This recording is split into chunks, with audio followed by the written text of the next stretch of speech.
वही है आसमान और जमीन का पैदा करने वाला।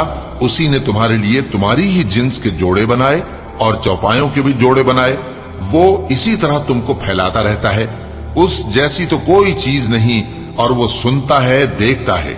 आसमानों और जमीन की कुंजियां उसी के पास हैं। वो जिसके लिए चाहता है रिज्क फराख कर देता है और जिसके लिए चाहता है तंग कर देता है। बेशक वो हर चीज से वाकिफ है।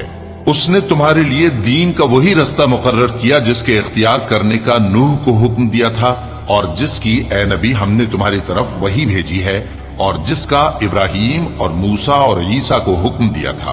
वो ये कि दीन को कायम रखना और उसमें फूट न डालना।